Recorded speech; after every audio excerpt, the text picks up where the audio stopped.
DM news Gujarati.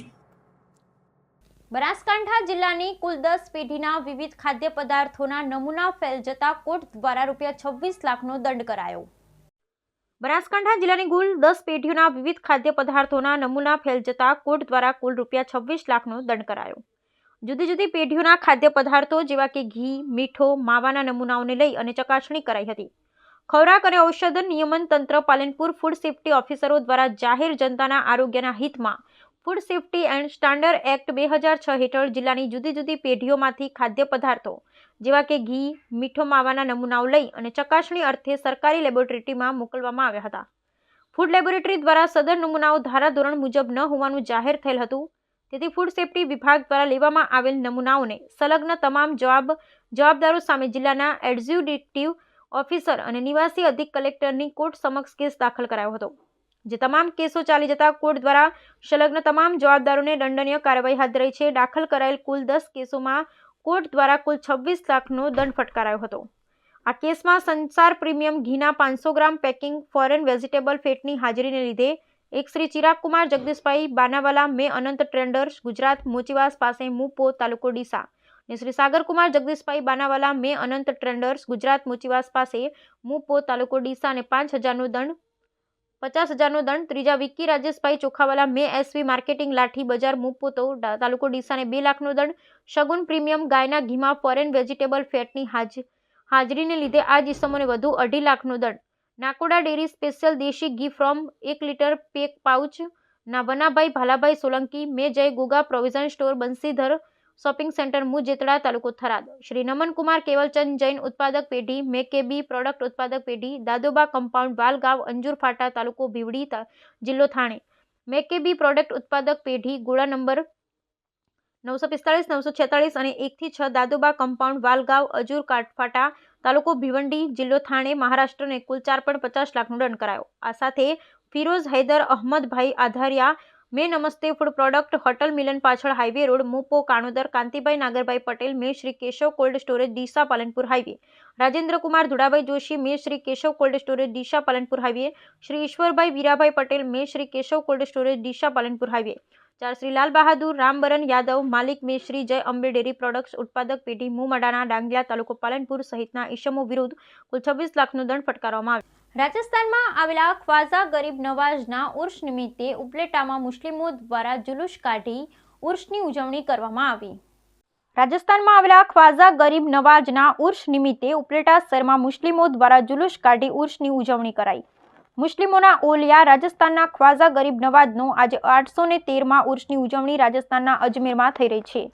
આ ઉર્સ અજમેરમાં 9 દિવસ સુધી ચાલે છે, જેમાં આખા ભારતથી મુસ્લિમ બિરાદરો લાખોની સંખ્યામાં અજમેર દીદાર કરવા જતા હોય છે, જેના અનુસંધાને આજે ખ્વાજા ગરીબ નવાઝની છઠ્ઠીના દિવસે દર વર્ષની જેમ આ વર્ષે પણ ઉપલેટા શહેરમાં મુસ્લિમ સમાજ દ્વારા જુલુસનું આયોજન કરવામાં આવ્યું હતું, જેમાં મોટા પ્રમાણમાં મુસ્લિમ યુવાનો, બાળકો, બુઝુર્ગ બિરાદરો સામેલ થઈ જુલુસમાં જોડાયા હતા। તેમજ દરેક જાહેર ચોકમાં ઉપલેટા પોલીસ ભટ્ટ સાહેબ દ્વારા પોલીસ બંદોબસ્ત ગોઠવી જુલુસના કાર્યક્રમને સફળ બનાવાયો હતો। આ જુલુસમાં દર વર્ષે મુસ્લિમ લોકો દ્વારા દરેક જગ્યા, દરેક ચોકમાં ન્યાઝ, શરબત તેમજ વિવિધ ખાણાપીણાની વસ્તુઓ ખવડાવવામાં આવે છે અને બપોરના પણ ઉપલેટા તેમજ ગ્રામ્ય વિસ્તારમાંથી આવતા લોકો મોટા પ્રમાણમાં દાદીમા હોલ ખાતે ન્યાઝનું જમણવાર રાખવામાં આવે છે। આ જુલુસમાં ખ્વાજા ગરીબ નવાઝની મજાર પર ચાદર ચડાવવા પણ કાઢવામાં આવે છે અને જે ચાદર અજમેરની દરગાહ પર 9મા ઉર્સ નિમિત્તે ઉપલેટા ગ્રુપ દ્વારા જુલુસ બાદ અજમેર પહોંચી ત્યાં પણ મોટી સંખ્યામાં ઉપલેટા ગ્રુપના લોકો સાથે મળી દરગાહ પર ચડાવે છે। ઉપલેટા શહેર ખાજા ગરીબે નવાઝ ન્યાઝ કમિટીના પ્રવક્તા આજ રોજ હિજરી 1446 માહે રજબ 6મી તારીખ એટલે કે ઉનકે બાદશાહ ખ્વાજા ગરીબ નવાઝનો 813મો ઉર્સ મનાવવામાં આવી રહ્યો છે। આ ઉર્સ ભારતભરમાં અને ખાસ કરીને વિશ્વમાં પણ આ દિવસ એક જ દિવસે મનાવવામાં આવે છે। તે રીતે આજે ઉપલેટા શહેરમાં 786 વર્ષથી શરૂ થયેલો આજે 813મો ઉર્સ એટલે કે 27 વર્ષથી આ પ્રોગ્રામ ઉપલેટા શહેર ખ્વાજા ગરીબે નવાઝ ન્યાઝ કમિટી તરફથી રાખવામાં આવે છે અને તે પ્રમાણે આ દિવસ મનાવવામાં છે. આ કમિટીના ખાસ મેમ્બર એટલે કે આપણે નાસિરભાઈ ગુંડા, હમીદભાઈ શેખાની, હમીદભાઈ ગિંદાની, અશરફભાઈ જુમાની, ઇરફાનભાઈ પાટણવાળા, વાહિદભાઈ કોડી, હમીદભાઈ કોડી, મુન્નાભાઈ ચણા, હમીદ શેખાની, તમામ સભ્યો એની કમિટીના તમામ સભ્યો આ પ્રોગ્રામને સફળ બનાવવામાં તંત્ર મહેનત કરી રહ્યા છે. આજે 16 બેરોના ન્યાજ કરવામાં આવે છે અને આજે બપોરે તેનું જમાવવામાં આવે છે. अस्सलामुअलैकुम, मैं मोहम्मद अमीन कादरी आज हुजूर गरीब नवाज की छठी मुबारक के मौके पर तारीख 7/1/2025 का जुलूस का आयोजन किया गया। ये जुलूस शान और शौकत के साथ नेमत माँ की दरगाह से और पंचाटड़ी चौक, जकरिया चौक और गांधी चौक और अश्विन चौक से होकर ईदगाह पर पूरा किया जाएगा। उसमें सादात किराम और तमाम सुन्नी एकता के साथ ये जुलूस का आयोजन किया गया और ईदगाह पर इस जुलूस को पूर्ण किया गया। इसमें सब शरीक होकर सवाब से मालामाल। રાધનપુરને જિલ્લો બનાવવાની માંગણી સાથે રાધનપુરના ગાંધી ચોક નગરપાલિકા સામે કોંગ્રેસના ધરણા. રાધનપુર ગાંધી ચોક નગરપાલિકા સામે કોંગ્રેસના ધરણા. રાધનપુરને જિલ્લો બનાવવાની માંગણી સાથે વિરોધ. રાધનપુરને જિલ્લો બનાવવાની માંગણી સાથે રાધનપુર શહેર કોંગ્રેસ, રાધનપુર મહિલા કોંગ્રેસ અને કોંગ્રેસ દ્વારા વિરોધ સાથે સૂત્રોચ્ચાર. મોટી સંખ્યામાં કોંગ્રેસના કાર્યકર્તા વિરોધમાં જોડાયા.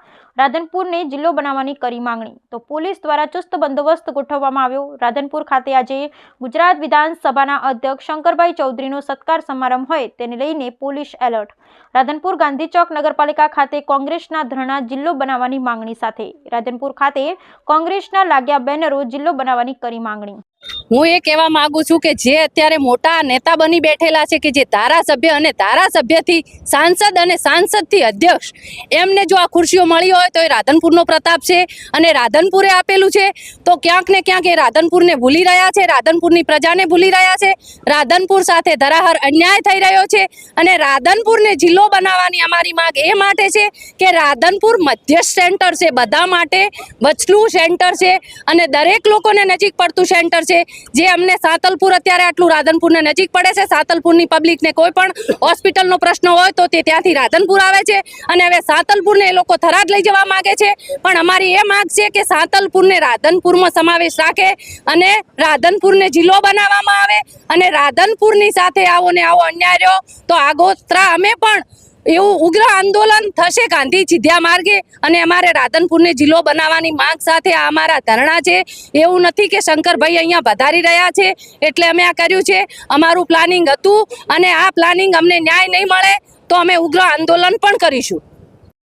વિરોધ અમારો રાધનપુર તાલુકાને જિલ્લો બનાવવા માટેનો છે કે વર્ષો જૂની એક રાધનપુર તાલુકાની માંગ રહી છે અને આ તાલુકાની અંદર તમામ સુવિધા અહીંયા ઉપલબ્ધ છે. છતાં રાધનપુર તાલુકાની જૂની માંગના જે અહીંયા મોટા નેતાઓ બની બેઠા છે એ નેતાઓ રાધનપુરને બાકાત રાખ્યો છે અને બાજુમાં થરાદ તાલુકાને જિલ્લો બનાવે છે. થરાદ તાલુકાને જિલ્લો બનાવે છે એમાં અમારો કોઈ વિરોધ નથી, પણ અમારી માંગ એટલી જ છે કે રાધનપુરની અંદર તમામ સુવિધા અહીંયા છે. કાયદાથી માંડી અને આરોગ્ય સુધીની સુવિધા અહીંયા મળે છે. નેશનલ હાઈવે પણ અહીંયા છે, આરોગ્ય છે, કાયદા છે, શિક્ષણનું છે, બેંકોનું છે, તમામ સુવિધા અહીંયા ઉપલબ્ધ છે. તો અમારી માંગ એટલી જ છે કે અહીંયા રાધનપુર તાલુકાને જિલ્લો બનાવવામાં આવે અને જો જિલ્લો બનાવવામાં ન આવે તો અહીંની પબ્લિક હજુ આગોતરું પણ આયોજન કરી રહી છે અને આવનારા દિવસોમાં અમે કંઈક ઉગ્ર આંદોલન પણ કરીશું. આજે રાધનપુર ખાતે ગુજરાત વિધાનસભાના અધ્યક્ષ શંકરભાઈ નો કાર્યક્રમ છે 2 વાગે. એના પહેલા કોંગ્રેસના ધરણા કદાચ કાર્યક્રમમાં પણ કોંગ્રેસ જઈ શકે છે કે વિરોધ કરી શકે છે? ના, એવું નથી. અમારા તો પહેલા આજે રાધનપુરને જિલ્લો બનાવવા માટેની અમારી માગણી છે. મારું નામ ઠાકોર શંકરભાઈ મોતીભાઈ, ઠાકોર સમાજ ઉપપ્રમુખ. મારે ના છૂટકે દુઃખની લાગણી સાથે કહેવું પડે છે કે આજના આપણા ભાવિ ધારાસભ્ય અને આજના અધ્યક્ષ શ્રી લવિંગજી શંકરભાઈ ચૌધરી, લવિંગજી અહીંથી ચૂંટાઈને ગયા, નાગરજી અહીંથી ચૂંટાઈને ગયા, રઘુભાઈ અહીંથી ચૂંટાઈને ગયા. ભૂતકાળમાં શંકરસિંહ વાઘેલાએ બોલેલ હતા કે આપણે રાધનપુરને જિલ્લો બનાવીએ, છતાં આજ દાડા સુધી જિલ્લો બનાવ્યો નથી.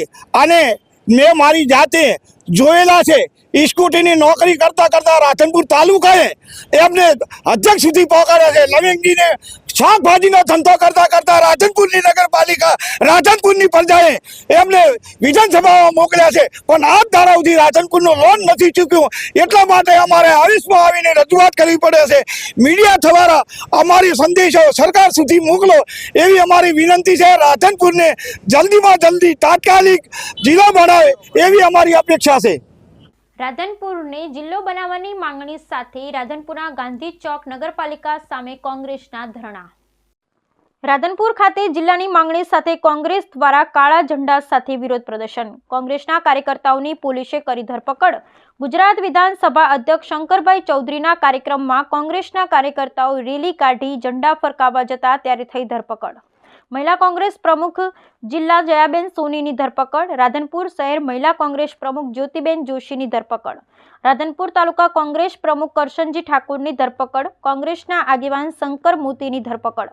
નગર સેવક પૂર્વ સુભાષ મકવાણાની ધરપકડ. અન્ય કોંગ્રેસના આગેવાનોની ધરપકડ. પોલીસ દ્વારા તેમને રિટર્ન કરી અન્ય જગ્યાએ લઈ જવાયા. આજે અમે રાધનપુર ખાતે ધરણાનો કાર્યક્રમ રાખ્યો હતો. અમારો ધરણાનો કાર્યક્રમ શાંતિપૂર્ણ અને ગાંધી ચિંધ્યા માર્ગે હતો કે રાધનપુર તાલુકાને જિલ્લો જાહેર કરે એવી માંગ સાથે અમે અહીંયા બેઠા હતા. આજે વિધાનસભાના અધ્યક્ષ શ્રી શંકરભાઈ ચૌધરી જ્યારે રાધનપુરમાં આવી રહ્યા છે ત્યારે અમે એમની આગળ જઈને એક માંગ કરવાના હતા કે અમારા તાલુકામાંથી તમે અહીંયાથી ચૂંટાઈને એક મોટા તમારી પોતાની આગવી ઓળખ ઊભી કરી છે, તો અહીંના સ્થાનિક લોકોની અને અમારી બધાની લાગણીને માગણી હતી કે રાધનપુર તાલુકાને જિલ્લો બનાવવામાં આવે. એ અમારી લાગણીને માગણીને લઈને અમે શાંતિપૂર્ણ ધરણાનો કાર્યક્રમ રાખ્યો હતો, જેને લઈ અને અત્યારે આ સરકાર જુઓ તમે કેટલી ડરી રહી છે કે સરકારે તાત્કાલિક હજુ અમે પોતાનો કાર્યક્રમ ત્યાં અમે સ્થળ ઉપર પહોંચ્યા બી નથી અને રસ્તામાંથી અમને સીધા ડિટેન કરીને પોલીસ સ્ટેશનમાં અમને બેસાડી દેવામાં આવ્યા છે. તો સરકાર કરવા શું જઈ રહી છે? જ્યારે કોઈ પબ્લિકનો મુદ્દો જ્યારે અમે ઉઠાવીએ છીએ આવા મુદ્દાઓ પણ અમને ઉઠાવવા દેતી નથી, મોઢા બંધ કરી દેવામાં આવે છે, કોઈ પણ વ્યક્તિ બોલી શકતું નથી, એનું નાક દબાવવામાં આવે છે. ખરેખર આ જે સરકાર છે અમને ખુદને શરમ આવે છે કે આવી સરકારને કઈ રીતનું આ સરકારનું સંચાલન ચલાવી રહી છે કે જેઓ ડરી અને અમને અહીંયા આટલા કાર્યકર્તાઓને ડિટેન કરાવવામાં આવ્યા છે. રોજ રાધનપુર શહેર કોંગ્રેસ પાર્ટી દ્વારા આજે રાધનપુર જિલ્લો ન બનાવવા માટે અમે એક પ્રતિક ધરણાનો કાર્યક્રમ કર્યો હતો અને આજે આવવામાં પાછું આજે વિધાનસભાના અધ્યક્ષ શંકરભાઈ ચૌધરી સાહેબ પણ અહીંયા આવે છે. એટલે અમારે તો ખાસ આ કહેવાનું એ છે કે રાધનપુરને જિલ્લો બનાવવો પડે. રાધનપુરમાં તમામ પાયા પ્રકારની સુવિધાઓ છે, પાયાની સુવિધા આરોગ્યને લગતી હોય, શિક્ષણને લગતી હોય, તમામ પ્રકારની પાયા અત્યારે રાધનપુર સજ્જ છે. તો રાધનપુરને જિલ્લો ન બનાવી અને રાધનપુરને મોટો અન્યાય કર્યો છે. તો એ બાબતે અમે સમગ્ર કોંગ્રેસ પક્ષની ટીમ, મહિલા કોંગ્રેસ પક્ષ તેમજ ચૂંટાયેલા સદસ્ય, પૂર્વ સદસ્યો તમામ આજે એક પ્રતિક ધરણા કાર્યક્રમ કર્યો હતો. તો આજે આ બાબતને પોલીસને તેમજ રાજ્ય સરકારને જાણ થતાં અમારા લોકોની તમામની ધરપકડ કરવામાં આવી છે અને અત્યારે મને રાધનપુર પોલીસ સ્ટેશનમાં અહીંયા બધાને તમામને ધરપકડ કરીને અહીંયા ગોંધી રાખેલ છે. શું નામ તમારું? સુભાષભાઈ ભોજાભાઈ મકવાણા, રાધનપુર નગરપાલિકા પૂર્વ કોર્પોરેટર. બનાસકાંઠા જિલ્લાની ચકચારી સળગેલી કાર અને કારમાંથી મળેલ માનવ કંકાલના કેસમાં પોલીસને વધુ એક સફળતા મળી છે. પોતે લીધેલી લોનનો ક્લેમ પાસ કરાવવા આખું તરખત રચનાર અને છેલ્લા 10 દિવસથી આગ્રા, મથુરા અને અયોધ્યામાં નાસ્તો ફરતો ભાગતો દલપતસિંહ ઉર્ફે ભગવાનસિંહ રાજપૂતને પોલીસે પકડી લીધો છે. હવે મોટા ખુલાસા થશે. બનાસકાંઠા જિલ્લાની ચકચારી સળગેલી કાર અને કારમાંથી મળેલા માનવ કંકાલના કેસમાં પોલીસને વધુ એક સફળતા મળી છે. પોતે લીધેલી લોનના ક્લેમ પાસ કરાવવા આખું તરખત રચનાર અને છેલ્લા 10 દિવસથી આગ્રા, મથુરા અને અયોધ્યા નાસ્તા ભાગતા ફરતા દલપતસિંહ ઉર્ફે ભગવાનસિંહ રાજપૂત પોલીસને હાથે લાગી ગયા છે. બનાસકાંઠા એલસીબી પોલીસે ભગવાનસિંહને દબોચી તેની અટકાયત કરી વધુ તપાસ હાથ ધરી. જોકે મુખ્ય સૂત્રધાર ભગવાનસિંહ હવે પોલીસને હાથે લાગતા કેસમાં મસ્ત મોટા ખુલાસા પણ થયા છે. ત્યારે અત્યારે તો પોલીસે ભગવાનસિંહની અટકાયત કરી તેના રિમાન્ડ મેળવવાની તજવીજ હાથ ધરી છે. બનાસકાંઠા જિલ્લાના વડગામ તાલુકાના ધનપુરા ગામની સીમમાંથી 10 દિવસ અગાઉ એટલે કે 27 ડિસેમ્બરની વહેલી સવારે સળગી ગયેલી હાલતમાં એક કાર મળી આવી હતી અને આ કારમાં અંદરથી એક માનવ કંકાલ પણ મળી આવ્યું હતું. જોકે સળગેલી ગયેલી કાર અને તેની અંદરથી મળેલા માનવ કંકાલે બનાસકાંઠા પોલીસ સામે તપાસની એક મોટી ચેલેન્જ ઊભી કરી દીધી હતી. કારણ કે સળગી ગયેલી કાર કોની એ તો પોલીસ તપાસમાં જાણવા મળી ગયું, પરંતુ તેની સાથે પોલીસને જે કડીઓ જાણવા મળી તે કડીઓથી તો પોલીસ જ હચમચી ગઈ હતી. પોલીસે ઘટનાને લઈ તપાસ કરી તો સળગી ગયેલી કાર ઢેલાણાના દલપતસિંહ ઉર્ફે ભગવાનસિંહ રાજપૂતની હોવાનું ખુલ્યું, જેથી પોલીસે એક સમય એવું લાગી ગયું કે ભગવાનસિંહ જ આ કારની અંદર બળીને ખાખ થઈ ગયા હશે. પરંતુ તે બાદ પોલીસે ઊંડાણપૂર્વક તપાસ કરી તો પોલીસને જાણવા મળ્યું કે માનવ કંકાલ ભગવાનસિંહ નથી, પરંતુ ભગવાનસિંહે પોતે લીધેલી લોનનો ક્લેમ પાસ કરાવવા આખું તરકટ રચ્યું છે. તો હવે આ માનવ કંકાલ કોનું તે પોલીસ માટે તપાસનો વિષય બની ગયું. પરંતુ પોલીસને આ તપાસ માટે જરૂર હતી ભગવાનસિંહની, પરંતુ ભગવાનસિંહ આ ઘટનાને અંજામ આપ્યા બાદ ફરાર થઈ ગયો હતો, જેને લઈ પોલીસે ટેકનિકલ સર્વેલન્સ અને હ્યુમન ઇન્ટેલિજન્સની મદદથી તપાસ હાથ ધરી તો પોલીસને હાથે લાગી ગયા ભગવાનસિંહ સાથે આ કાવતરામાં સડોવાયેલા તેના 3 સાગરીતો અને પોલીસે સાગરીતોની પૂછપરછને આધારે તપાસ હાથ ધરી તો ભગવાનસિંહે વીમાનો ક્લેમ પાસ કરાવવા ઢેલાણા ગામના સ્મશાનમાંથી દાટેલો એક મૃતદેહ બહાર કાઢી આ કારની અંદર સળગાવી દીધો હોવાનું પોલીસને જાણવા મળ્યું. જોકે પોલીસે સ્મશાનમાં જઈ તપાસ કરી તો તે ખાડામાં રહેલો મૃતદેહ પણ ગાયબ હતો. જોકે તે સમયે પોલીસને એવું થઈ ગયું કે ભગવાનસિંહ આ મૃતદેહને આ કારમાં સળગાવી દીધો છે, પરંતુ તે બાદ પોલીસને આ માનવ કંકાલના પ્રાથમિક ફોરેન્સિક PM રિપોર્ટમાં એવું જાણવા મળ્યું કે આ માનવ કંકાલ જૂનું નથી, કારણ કે માનવ કંકાલમાંથી મળી આવ્યું છે યુરિન. જોકે તે બાદ પોલીસે પોતાની તપાસ વધુ તેજ કરી આ ઘટનામાં સડવાયેલ વધુ 2 આરોપીને દબોચી લીધા અને તેમની પૂછપરછ કરી. જોકે પોલીસ તપાસમાં જ હતી અને તે દરમિયાન જ અમીરગઢ પોલીસ મથકે ગુમશુદા વ્યક્તિની અરજી દાખલ થઈ, જેમાં ભગવાનસિંહનું નામ જોવા મળ્યું. અમીરગઢડા વિરમપુર ગામના રેવાભાઈ ગામિત ઠાકોર કે જેઓ 26 ડિસેમ્બરે ભગવાનસિંહ પોતાની સાથે પોતાની હોટલમાં કામ કરવાનું કહી અને લઈ ગયા હતા અને તે બાદ રેવાભાઈ ગામિતી ઘરે નહોતા પહોંચ્યા અને તે જ કારણે તેમના પરિવારે ગુમ થઈ ગયા હોવાની અમીરગઢ પોલીસ મથકે અરજી આપી હતી. જોકે પોલીસને જાણ થતાં જ પોલીસે ઝડપાયેલ 5 આરોપીના રિમાન્ડ લીધા અને રિમાન્ડમાં આરોપીઓએ આખો વીમો પાસ કરાવવાના ભગવાનસિંહના આ તરખટમાં રેવાભાઈ ગામિતીની હત્યા કરી તેના મૃતદેહને કાર સાથે સળગાવી દીધા હોવાનો ઘટસ્ફોટ કરી દીધો.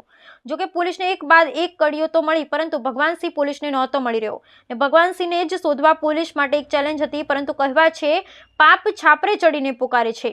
આખરે ઘટનાને અંજામ આપ્યાના 10 દિવસ સુધી યુપીના મથુરા, આગ્રા, અયોધ્યા નાસ્તા ભાગતા ફરતો ભગવાનસિંહ આખરે 10 દિવસ બાદ બનાસકાંઠા LCBએ ચેકપોસ્ટ પરથી દબોચી લીધો ને તે બાદ તેની પ્રાથમિક પૂછપરછ કરી તો ભગવાનસિંહે રેવા ગામિતીની માત્ર હત્યા જ ન કરી હતી, પરંતુ તેની હત્યા કર્યા બાદ તેને કારની અંદર સળગાવવાનો હતો અને તે પહેલા ભગવાનસિંહે હોટલની પાછળ આવેલી ઉરડીમાં રેવાભાઈ ગામિતીના મૃતદેહને લઈ જઈ એક સ્ટવ ચાલુ કરી તેની પર રેવાભાઈ ગામિતીના મૃતદેહનું મોઢું બાળી નાખ્યું, જેથી જો કારમાં રેવાભાઈ ગામિતનો મૃતદેહ અડધો સળગે તો પણ કોઈ ઓળખી ન શકે અને લોકો એવું જ માને છે કે ભગવાનસિંહ બળીને મરી ગયો છે અને ભગવાનસિંહનો ક્લેમ પાસ થઈ જાય. જોકે પોલીસે ભગવાનસિંહની મોડસ એપ્રેન્ટી જાણી લીધી, પરંતુ ભગવાનસિંહને આવો વિચાર આવ્યો ક્યાંથી તે જાણવા પોલીસે તપાસ કરી તો ભગવાનસિંહે ક્રાઇમની સિરિયલો જોઈ અને તેમાંથી જ વિચાર કરી આ તરખટ રચ્યું હતું. જોકે પોલીસ તો ભગવાનસિંહની પ્રાથમિક પૂછપરછ કરી છે. હજુ પોલીસની કડક તપાસમાં આ ભગવાનસિંહ અનેક ખુલાસા કરી શકે છે, પરંતુ પોલીસ હવે આ ભગવાનસિંહની કડક પૂછપરછ માટે તેના રિમાન્ડ મેળવવાની તજવીજ હાથ ધરી છે. ત્યારે રિમાન્ડ બાદ ભગવાનસિંહના આ તરખટમાં અનેક નવા ખુલાસા થઈ શકે છે. તારીખ 27/12/2024ના રોજ વડગામ પોલીસ સ્ટેશનના વિસ્તારમાં એક એસ્ટીમ કાર કે જે સળગેલી હાલતમાં મળે છે અને તેની અંદરથી એક વ્યક્તિ પણ જે પૂરેપૂરી સળગેલી હાલતમાં મળે છે. ત્યારબાદ પોલીસ તેની અંદર આગળ ફરિયાદ દાખલ કરી અને પોલીસ જે છે છાનબીન કરે છે. તે વખતે એવું જણાઈ આવતું હતું કે જે કારના માલિક છે એટલે કે દલપતસિંહ કરશનસિંહ પરમાર તેઓ અંદર સળગી ગયા છે એક્સિડન્ટ થવાથી અને તેમનું મૃત્યુ થયું છે. પરંતુ જેવી રીતના આની પહેલાં પણ આપણે પ્રેસ કરી અને જણાવવામાં આવ્યું છે કે એક આખો પ્લાન હતો કે જેમાં એ વ્યક્તિ જેની ઉપર દેવું થઈ ગયું છે 1 કરોડથી વધારેનું અને તેની પોલિસી પાકી જાય તેના માટે થઈ અને તેણે કોઈની ડેડ બોડી હતી એને સળગાવી દેવાનો પ્રયત્ન કરેલો હતો. પરંતુ ત્યારબાદ પોલીસે ગણતરીના દિવસોમાં જ આખું એક ષડયંત્ર હતું અને એ લોકોએ અલગ અલગ જગ્યાએથી 2 જેટલી ડેડ બોડી નીકાળેલી હતી. એ ડેડ બોડી કંકાળ હતી, જેથી કરીને તેનો યુઝ ના થઈ શકે તેના માટે એક ડેડ બોડીને પાછી મૂકી દે છે અને બીજું એક કંકાળને બાળી દે છે. અને ત્યારબાદ જે છે એક વ્યક્તિ કે જે ત્યાં ચા બનાવવાનું કામ કરતો એવા રેવાભાઈ મોહનભાઈ ગામેતી ઉર્ફે ઠાકોર હું તે લોકોએ હત્યા કરી અને ત્યારબાદ એને સળગાવી દેવાની હકીકત ધ્યાનમાં આવેલી હતી. પરંતુ સાથે સાથે આજે જ્યારે મુખ્ય આરોપી એટલે કે દલપતસિંહ કરશનસિંહ પરમારને બી પોલીસ દ્વારા ગણતરીના દિવસોમાં જ અટકાયત કરવામાં આવી છે અને કે અટકાયત વખતે જે સૌથી વધુ મુદ્દો જે ઉભરીને બહાર આવે છે તે છે કે એ લાશનું આઈડેન્ટિફિકેશન ન થાય તેના માટે મુખ્ય આરોપી અને તેના સાથીદારો દ્વારા એ વ્યક્તિને જે હોટલ કેદાર છે તેની પાછળ એક 4x4ની ઓરડીમાં લઈ જવામાં આવે છે અને ત્યાં તેના ચહેરાને જ સૌથી પહેલાં બાળી દેવામાં આવે છે ગેસ સ્ટવ ઉપર, જેથી કરીને તેનો ચહેરો જે છે એ દેખાય નહીં અને તેનો પોલિસીનો વીમો જે છે એ મળી શકે. અને ત્યારબાદ એનો ચહેરો બળી જાય છે. ત્યારબાદ જે છે એ આરોપીઓ તેને ફરી પાછો એને એસ્ટીમ કારમાં મૂકે છે અને ત્યારબાદ આખી કારને પણ એ લોકો સળગાવી દે છે. જે દરમિયાન કારને સળગાવતા હોય છે તે દરમિયાન મુખ્ય આરોપી જે દલપતસિંહ છે તેનું પણ પેન્ટ સળગી જતા તેનો પગને પણ ઈજા થાય છે. પોલીસે આ સમગ્ર વસ્તુને ધ્યાનમાં રાખી અને FSLની ટીમને ત્યાં મોકલીને તમામ એવિડન્સને એકઠા કરેલા છે અને ગણતરીના દિવસોમાં જ 7 જેટલા આરોપીઓની ધરપકડ કરેલી છે અને સાથે સાથે 2 યુવકો કે જેમણે લાશ બહાર કાઢવાનું કામ કર્યું હતું તેને પણ અટક કરેલી છે. આમ કરીને પોલીસ દ્વારા અત્યાર સુધીમાં કુલ 9 જેટલા આરોપીઓની અટક કરવામાં આવી છે અને સમગ્ર ઘટનાનો પર્દાફાશ કરવામાં આવ્યો છે. Thank you. દલપતસિંહના વિચાર ક્યાંથી આવ્યો? હું આપણે જણાવું કે પોલીસના ઇન્ટ્રોગેશનમાં જે દલપતસિંહ કરીને જે મુખ્ય આરોપી છે તે જણાવે છે કે તેણે સમગ્ર ઘટનાક્રમ કેવી રીતના કરવો જેથી કરીને તેનું દેવું પણ ચૂકતે થઈ જાય અને પોલીસની નજરમાંથી બચી શકે તેના માટે થઈ અને તેણે જે ટીવીમાં સિરિયલો આવે છે કે જેમાં ક્રાઇમ કેવી રીતના કરેલો હતો અને ત્યારબાદ તે કેવી રીતના પકડાણા, આ સમગ્ર વિગતો જેને ટીવીના માધ્યમથી આવતી સિરિયલોમાંથી એ શીખેલો હતો તેવું પણ ફલિત થાય છે. મુખ્ય આરોપીને આજે પોલીસે હ્યુમન સોર્સ અને ટેકનિકલ સોર્સ દ્વારા આજે પાલનપુરની પાસેની એક ચેકપોસ્ટ દ્વારા ત્યાંથી પકડેલો છે. જી બિલકુલ, એ ખુલેલું છે અને આરોપી જે છે એ રાજ્ય બહાર બી ગયો હતો તે પણ તપાસમાં ખુલેલું છે અને આજે એમની રિમાન્ડ લઈને હજુ વધારે તપાસ એમાં આગળ વધારવામાં આવશે.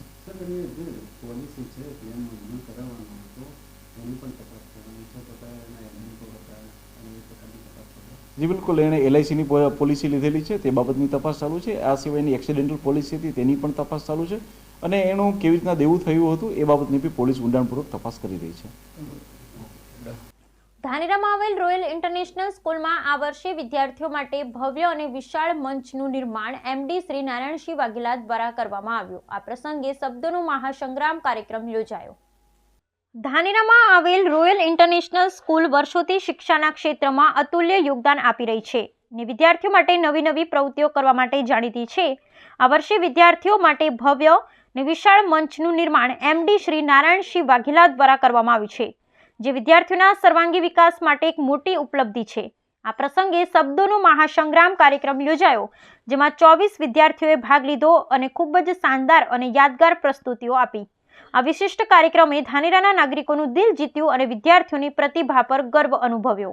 रखते हैं यदि हमारे बड़े भुजबल रखते हैं इतना ही नहीं, देश के अनेक युवा local for vocal make in India के सिद्धांतों पर चलकर अपने भविष्य को उज्जवल बनाने में योगदान दे रहे हैं. अग्निवीर योजना के बाद तो हमारे पास युवा भविष्य में आर्मी से प्रशिक्षित फौज तैयार हो जाएगी युवाओं की, और जब भी देश को जरूरत पड़ेगी ये नौजवान अपना सर्वस्व बलिदान देने के लिए तत्पर रहेंगे. तब हम गर्व से कह सकेंगे धधकेगा अब के ही अग्नि का अंगारा है, धधकेगा अब के ही अग्नि का अंगारा है. क्या सिंहों का देश कभी जुओं से हारा है? भारत एक अखंड राष्ट्र है, 65% युवाओं की ताकत है. कोई हम पर आंख उठा ले भला हिमाकत है कोई? जी हाँ, जिस दिन से इस देश का युवा दृढ़ संकल्पित हो जाएगा, जिस दिन से इस देश का युवा शिक्षा, चिकित्सा, ज्ञान विज्ञान, तकनीकी ज्ञान सभी क्षेत्रों के माध्यम से देश की उन्नति के लिए योगदान देगा, जिस दिन से इस देश का युवा स्वामी विवेकानंद, कलाम, मर्यादा पुरुषोत्तम श्री राम के आदर्शों को दिल की गहराइयों से अपना लेगा, जिस दिन से इस देश का युवा अपनी आत्मा कौशल और नवाचार की क्षमता को पहचान लेगा, जिस दिन से इस देश का युवा निष्ठा, ईमानदारी, कर्तव्य, मेहनत, लगन, देशभक्ति आदि के भावों को दिल की गहराइयों से अपना लेगा, उसी दिन से उभर रहा होगा हम सबके सामने अखंड, अद्वितीय, अद्भुत, श्रेष्ठ, संपन्न, विकसित, सतत भारत का भविष्य.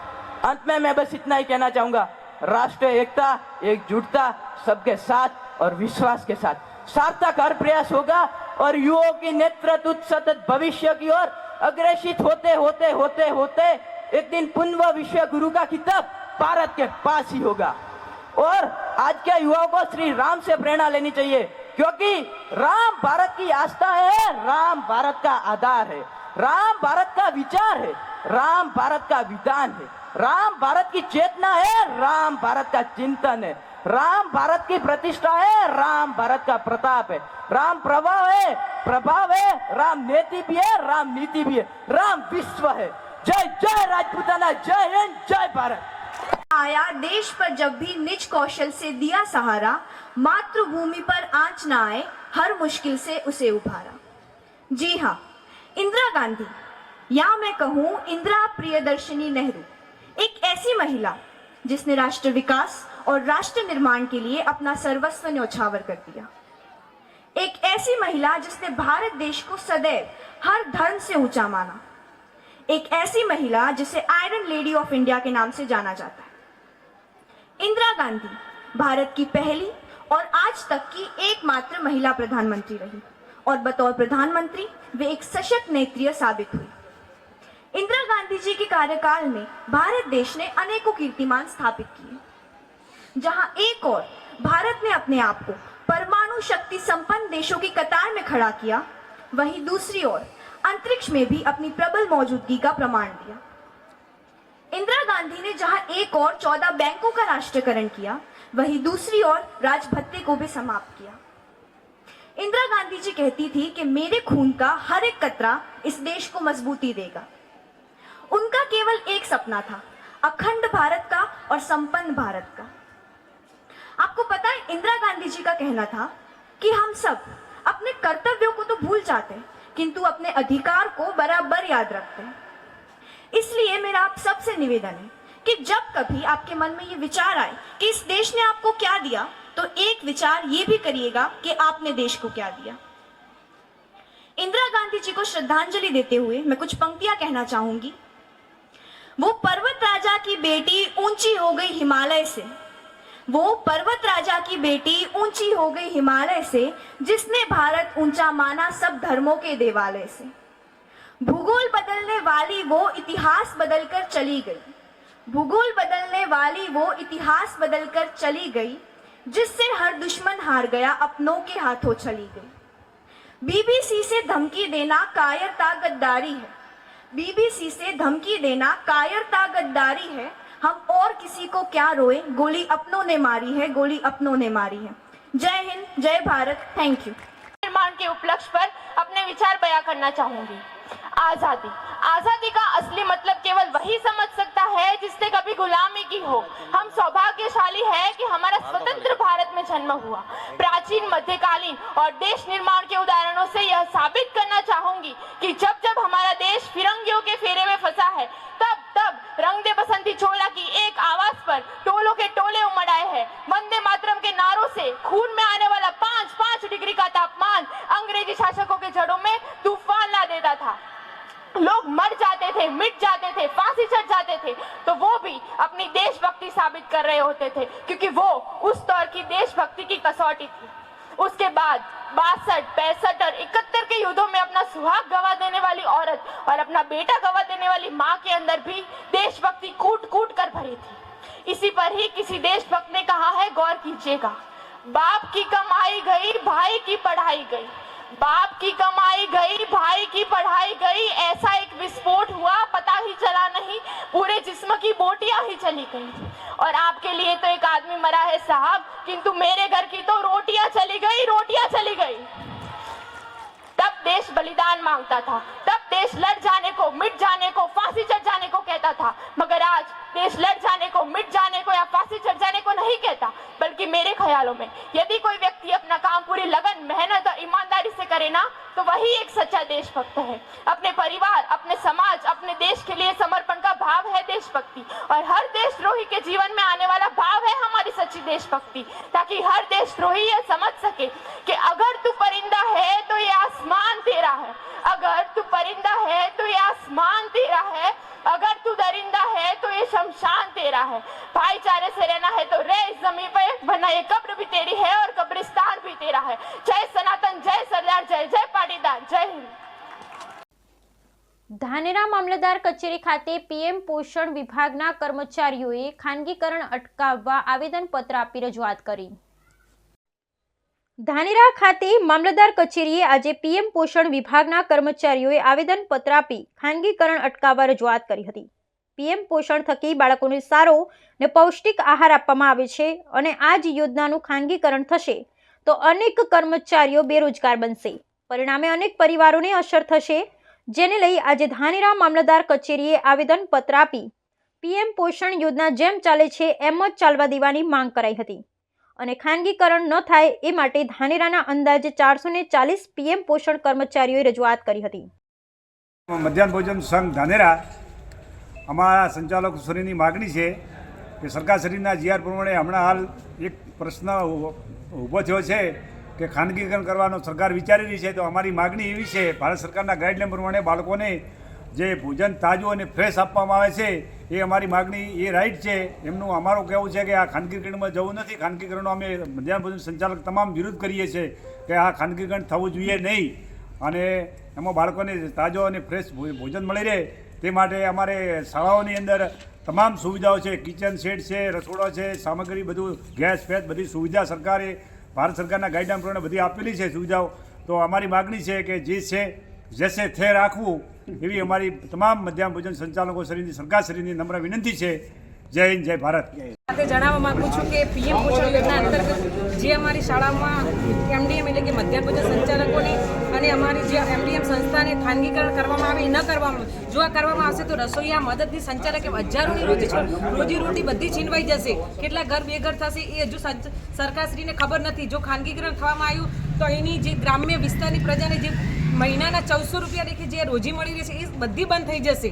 તો મહેરબાન શ્રી મુખ્યમંત્રી શ્રી અને બધાને એવું નિવેદન કરવામાં આવે છે કે આ ખાનગીકરણ ન કરવામાં આવે અને અમે જે બાળકોને 11 થી 4નું મતલબ કે 5 કલાકનું અમે અમારું ત્યાં આપીએ છીએ કે અમને માનદ વેતન 3700 રૂપિયા લેખે આપે છતાં અમે 5 કલાકની એક સરકારી નોકરી જેવી નોકરી કરીએ છીએ છતાં અમારું શા માટે ખાનગીકરણ કરવામાં આવે અને ન કરવામાં આવે એ માટે અમે અમારું ધાનેરા તાલુકાથી અમને આવેદનપત્ર આપવામાં આવે છે અને અમારી મહેરબાની કરીને સરકારશ્રીને નમ્ર વિનંતી છે કે મહેરબાની કરીને ખાનગીકરણ ન કરવામાં આવે અને આ જેમ ચાલે છે એમ રેશિયા મુજબ ચાલવા દો.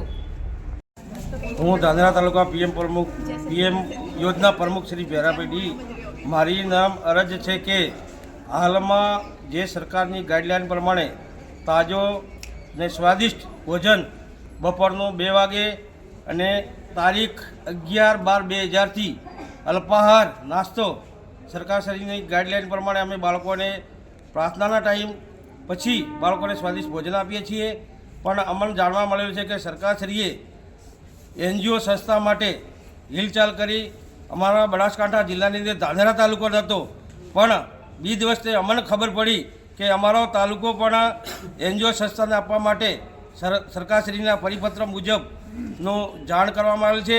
જેથી અમે તમામ સંચાલકશ્રીને નમ્ર અરજ છે સરકારશ્રીને કે અમારો જે નીતિ નિયમ પ્રમાણે ગાઈડલાઈન પ્રમાણે ભારત સરકારના રાજ્ય સરકારના નીતિ નિયમ પ્રમાણે જે યોજના ચાલે છે એમાં અમે બધા સમજ છીએ અને એનજીઓ સંસ્થા ન આપવું કારણ કે એ 2 દિવસનો રોધેલો અને વાસી ખોરાક બાળકોને આપે તો એનાથી ગંદકી માંદગી વધારે થાય. એના માટે અમે તમામ સંચાલકશ્રીઓ ભાઈ એનજીઓ સંસ્થાનો વિરોધ કરીએ છીએ. જય ભારત, જય માતાજી.